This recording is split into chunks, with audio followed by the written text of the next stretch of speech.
Elles sont 5 startups qui ont bénéficié d'un fonds d'amorçage et des formules d'accompagnement pour booster la commercialisation de leurs produits. Ces entreprises sont les 5 lauréates de la finale du programme d'incubation express de l'agence Côte d'Ivoire PME.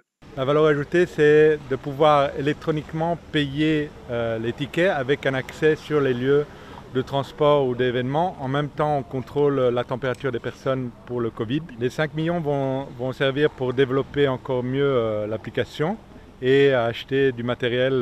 Sur une période de 3 mois, 10 innovateurs ont été formés par des experts de l'écosystème. Ce qu'on retient pour cette finale, c'est d'abord qu'il y a du talent en Côte d'Ivoire, évidemment. Qu'il faut aller encore plus vite. Ce programme qui s'inscrit dans le cadre de la mise en œuvre de la politique de promotion des PME vise à renforcer les capacités des entrepreneurs ivoiriens. Nous travaillons maintenant beaucoup plus avec le secteur privé, avec les entreprises et ça s'inscrit dans la logique de vouloir créer de l'emploi, améliorer de l'emploi existant aussi pour créer du travail décent. Je voudrais d'abord remercier encore une fois donc, le GIZ qui nous accompagne dans ce projet, mais aussi dans plusieurs projets de structuration et de formalisation de nos PME, aux Ivoiriens, aux autres jeunes qui se développent et qui ont des idées. Il est possible de faire, il est possible d'aller loin et il faut faire confiance donc aux structures de l'État. Le programme d'incubation qui s'est fait avec l'appui de la coopération allemande GIZ est un plan d'accompagnement des startups à une étape qui permet de mettre en pratique une idée axée sur le développement entrepreneurial.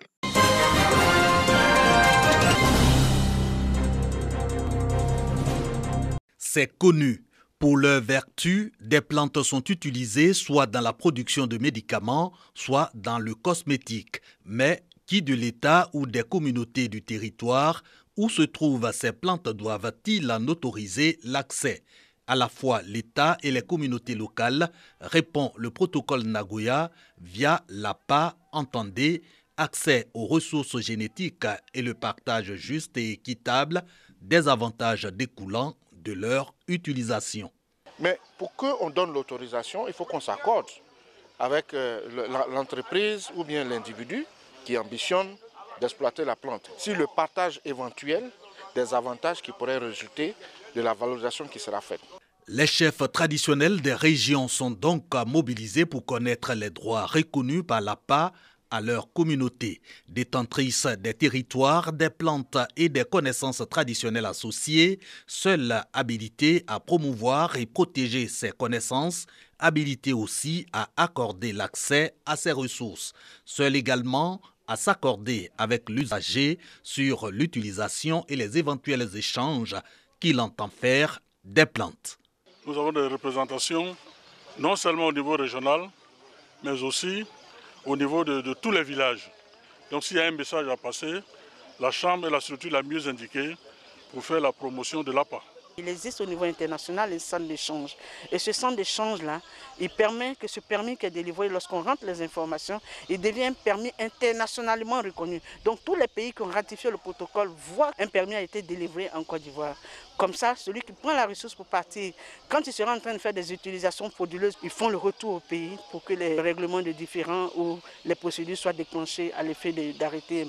Outre l'implication des communautés locales, l'initiative APA œuvre à la mise en place d'un cadre juridique et institutionnel, le partage juste et équitable des avantages qui découlent de l'utilisation des plantes. Il a l'appui technique et financier de la GIZ, la coopération allemande.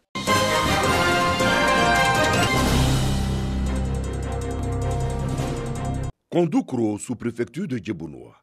Dans ce village, des coopératives spécialisées dans le vivrier accueillent la première responsable du Conseil national de lutte contre la vie chère.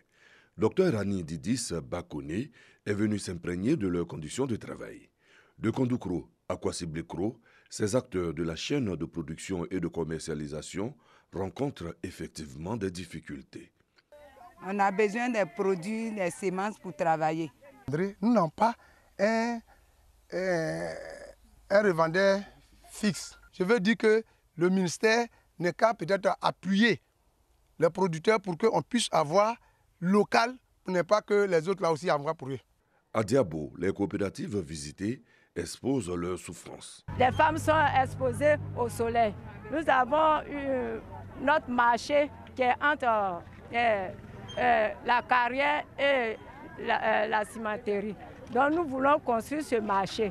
Donc on demande au ministre pour qu'il puisse nous aider, pour que nous pouvons écouler nos produits à bon prix. Le mois d'octobre, mois du consommé local, est aussi une occasion pour le gouvernement d'être à l'écoute de tous les acteurs, de la production à la commercialisation, en passant par la transformation. Nous voulons leur dire que le gouvernement est à leur côté.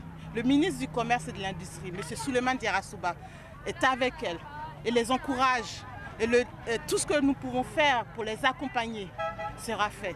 Le mois d'octobre, mois du consommé local, sera lancé officiellement le jeudi 14 octobre 2021 au marché de Gros de Boaki par le ministre du Commerce et de l'Industrie, Souleymane Diarra-Souba. L'objectif, bien entendu, reste de lutter contre la vie chère.